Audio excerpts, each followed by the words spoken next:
Hello student, myself Nimesh Prabhakar. Welcome to Antenna and Propagation lecture series.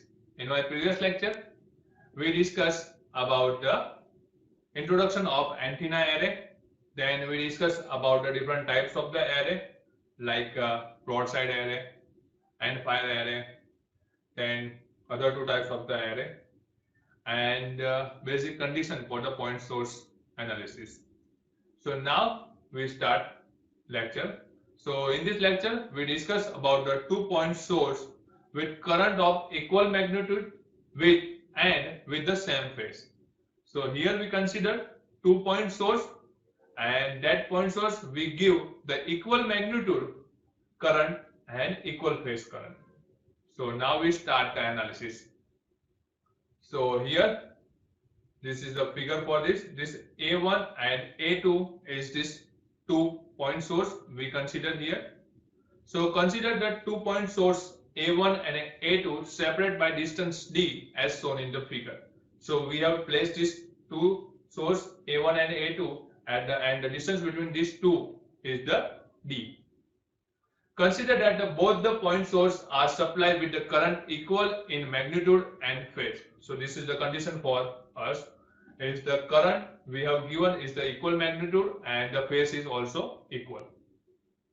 Consider the point P far away from the array. So here in this figure we can see this is the point P. This is the very far from this antenna array. Let distance between the point P and the point source A1 and A2 be R1 and R2 respectively. So the distance between this point P and this A1, that means this is the A2 and this is the A1. So distance between the point P and the A1 is the R1, and distance between the A2 and the point P is the R2 respectively. As these radial distance are extremely large as compared with the distance of the separation between 2-point source D. So here we have assumed that this distance between the point source P and this P point is very large as compared to distance between this 2-point source D. So we can write as R1 is equals to R2 is equals to R. That means both the distance are the same we have considered. The radiation from the point source A2 will reach earlier at the point P than the from point source A1 because of the path difference. So here from the figure we can see the radiation from this A2 is reached the earlier at the point P as compared to this radiation R1. It requires the large distance. It requires more distance to reach this point. So because of the path difference. Hence the path difference is given by, so we can write the path difference is equals to d cos phi from this figure. The path difference can be expressed in terms of the wavelength as, we can also write the path difference in the terms of the wavelength as d cos phi by lambda. So the phase angle we can write from this equation as phase angle is equals to 2 pi into path difference. So we have the equation for the path difference. So when we put this, so we get the psi is equals to, that means phase angle is equals to 2 pi d cos phi upon lambda. So we get the 2 pi by lambda into d cos phi. But the phase shift beta is equals to 2 pi by lambda. So the value of the beta is equals to 2 pi by lambda. So we can write this equation as, so instead of the 2 pi by lambda we can say that's beta d cos phi. So we get finally the phase angle psi is equals to beta d cos phi, and the unit for this is the radian. Now here we consider as E1 is the far field at a point P due to the point source A1, and we consider this field E1 is equals to E0 e raised to minus j psi by 2. Same as E2 is the far field at a distance point P due to the point source A2. And the value for the E2 is equal to E0 is raised to minus J psi by 2. So the total field at the point P we can write as ET is equals to E1 plus E2, because here we get these 2 point source field at here, E1 and E2. So we can write ET is equals to E1 plus E2. So from the both the E1 and E2 we take the E0 is the common. So we can write ET is equals to E0 e raised to minus J psi by 2 plus e raised to J psi by 2. So from the here we multiply and divide both the side by the 2. So we can write this equation as 2E0 e raised to J psi by 2 plus e raised to J psi by 2 e raised to minus J psi by 2 by 2. By trigonometric identity, we have equation like this: e raised to J theta plus e raised to minus J theta by 2 is equals to cos theta. So now from this identity, we can write this equation number 1 as ET is equals to 2E0 cos psi by 2. So instead of theta, here the psi by 2. So we get the total field as ET is equals to 2E0 cos psi by 2. So, and we have the value, the side, the phase angle is the beta d cos phi. So we put here 2E0 cos beta d cos phi by 2. Now the array factor. So what is array factor? The array factor is the ratio of magnitude of resultant field to the magnitude of the maximum field.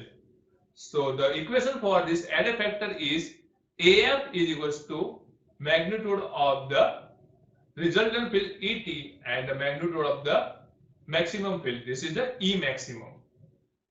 But the E maximum value is the 0, because we know that the maximum is when the theta is equals to pi by 2. Sorry. So we get the E maximum is equals to 2E0. So when we put here in this equation like the AF is equals to ET upon 2E0, and we have the value of the ET is equals to E0 in the cos theta beta d cos phi. So when we solve this, so we get the cos beta d cos phi by 2. This is the array factor. So array factor become cos phi d when we put the value of the beta is equals to 2 pi by lambda. So we get the pi d cos phi by lambda. So now we find the maximum direction for the 2 point source with current equal magnitude and with same phase. So the total field is maximum when cos beta d cos phi by 2 is maximum. This is the condition for the maximum direction. So the maximum condition for the field is given by cos beta d cos phi by 2 is equals to plus or minus 1. We can write. So now consider the spacing between the point source is the lambda by 2. So d is the spacing between the source. So instead of that, we write here the lambda by 2. So cos beta lambda by 2 cos phi by 2 is equals to plus or minus 1. So, and we put the beta is equals to 2 pi by lambda. So cos pi by 2 cos phi is equals to plus or minus 1. So now we solve this equation like this. Cos term goes in the right hand side, so it becomes the cos inverse plus or minus 1. And cos inverse plus or minus 1 is nothing plus or minus n pi, we can write. So where the n is equals to 0, 1, 2, 3 up to n. If now we take the n is equals to 0 in this equation, so we get pi by 2 cos phi maximum is equals to 0. We have put here the n equals to 0. So when we solve this, like the pi by 2 is also become the 0 and the cos inverse 0, the phi becomes the 90 degree or the 270 degree, because the cos value is the 0 when the 90 degree and the 270 degree. So for the maximum radiation for the 2 point source is in the direction of the 90 degree and 270 degree.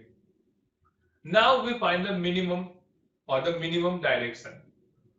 So the total field is minima when cos beta d cos pi by 2 is minima. Hence, the condition for minimum field is given by cos beta d cos pi by 2 is equals to 0.